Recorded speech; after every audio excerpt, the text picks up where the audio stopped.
Hi everyone, in this video I'll be installing Arch Linux in a dual boot setup with Windows using the default systemd boot bootloader. The Arch Linux install medium is 1.1 gigabytes, so I'll be using a 4 gigabyte removable drive to put it on. In disk management here, I have my C drive and I will be first shrinking it to make space for Arch Linux. I'm going to shrink it by 40 gigabytes. All right, it's done, and now I'm going to download Arch Linux. I'm going to go to archlinux.org. And at the top right, I'm going to go to download and scroll down. And here you can select a country mirror, or you could just select the worldwide link.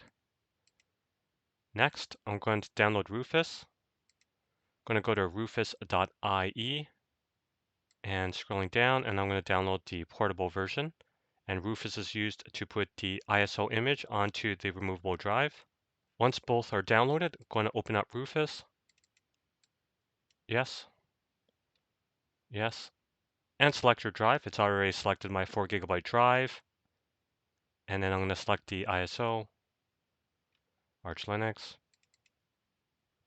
and change the partition scheme to GPT and UEFI, and leave the rest as defaults. And I'm going to hit start and write in ISO image mode. Okay.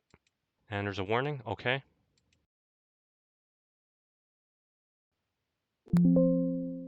All right, it's completed. And I'm going to reboot my computer now and go into the BIOS. Hit delete. Go on my BIOS. First going to disable secure boot so I can boot my USB drive, and then going to secure boot, and then secure boot enabled, and I'm going to change it to disabled. I'm going to hit escape. I'm going to go into my boot options and ensure my USB drive is selected, and then save changes and reset. All right, it's booted into the removable drive, and I'm going to be selecting the first option, Arch Linux Install Medium. All right, it's booted up, and I am on a wired connection, so I'm going to confirm that I have an IP address. I'm going to type in IP space -A, and I'm going to confirm that I can reach out to the internet, so I'm going to do a quick ping,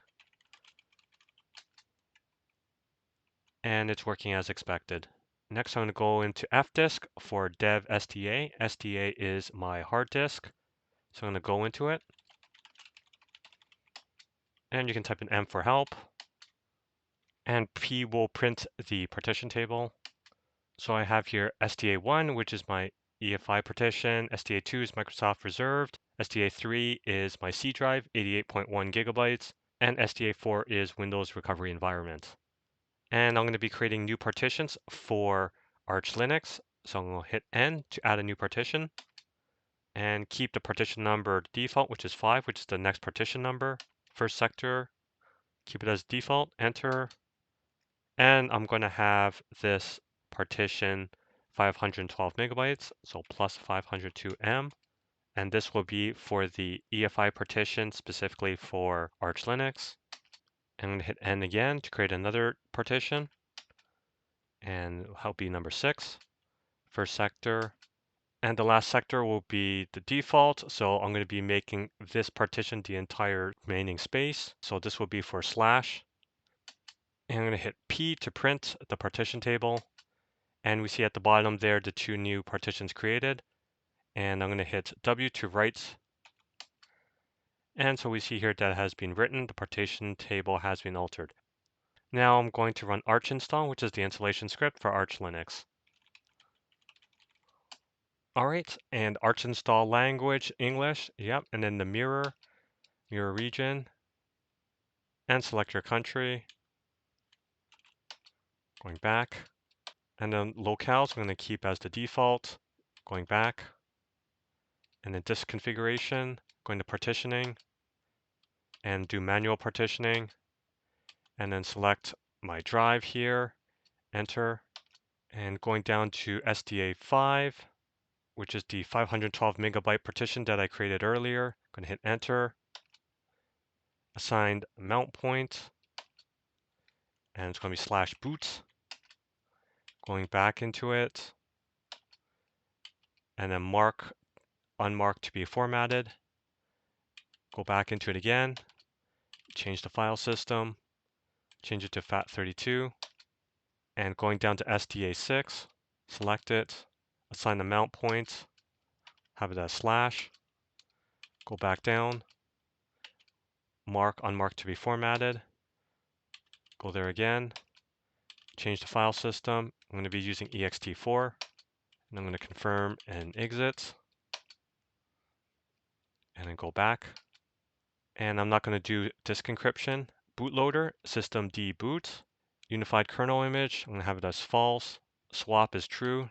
Change your host name to name that you want.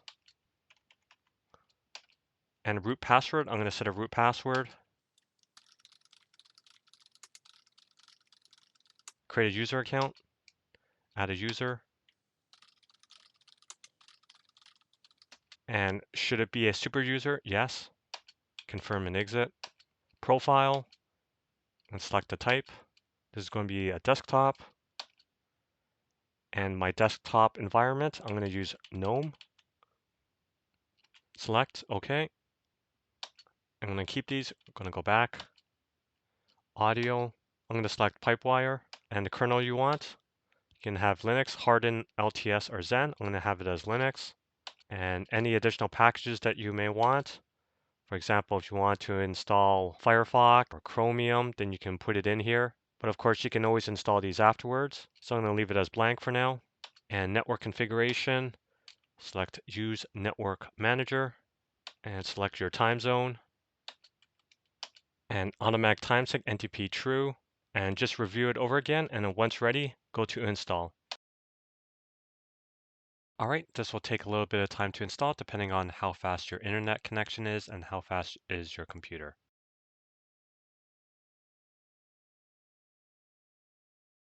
All right, it's done, and it's asking to root into the newly created install and perform post-installation configuration. Select no. And so it says the installation completed without any errors. You may now reboot. So I'm going to reboot.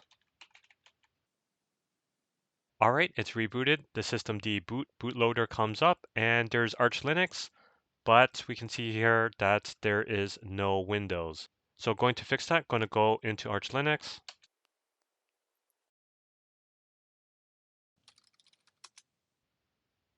I'm going to skip the tour, open up a terminal. I'm going to sudo in,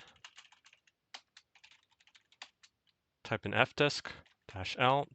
So we see here dev SDA5, which is my EFI partition for Arch Linux. And systemd boot cannot launch EFI binaries from partitions other than the one where it's launched from. So in my case, dev SDA5 is where the boot partition is for Arch, and dev SDA1, which is the 100 megabyte EFI system partition for Windows, it's on a different partition, so it cannot launch it directly, but you can use the UEFI shell to do so. So first, need to download the EDK2 shell. Going to use Package Manager, Pacman to do it. Pacman-S, EDK2-shell. Yes. And I'm going to copy the UEFI shell EFI file into /boot to have it available.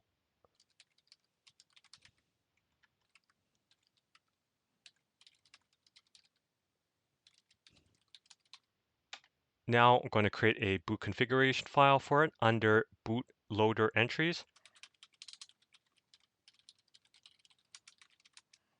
So we see the bootloader entries here. I'm going to create one for the UEFI shell.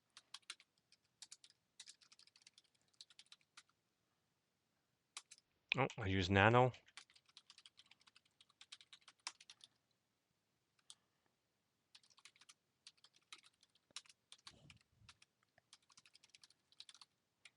Control X to exit and save, yes.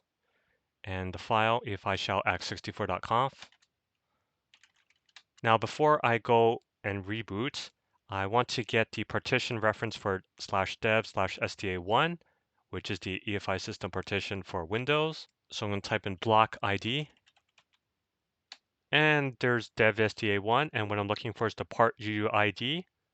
And so I'm going to remember that. And now I'm going to restart.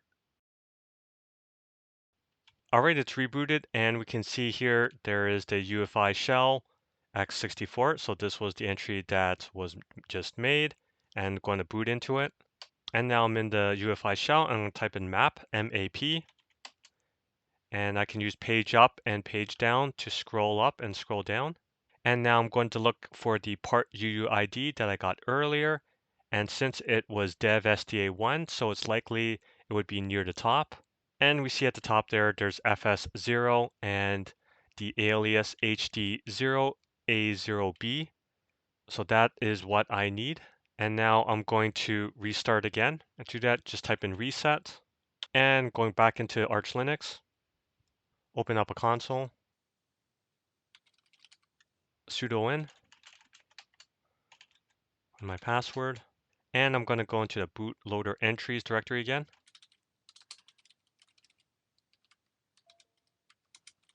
And I'm going to create a new file called windows11.conf.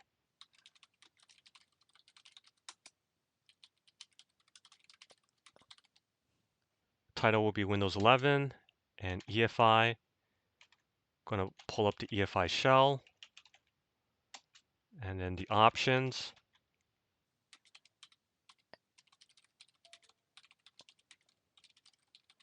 No interrupt is so it can't be interrupted, and no map, no version is to hide the shell greeting. And then here we're going to put in the alias that we saw earlier in the EFI shell. And then the default location for the Microsoft EFI binary. Control X to exit, save, yes.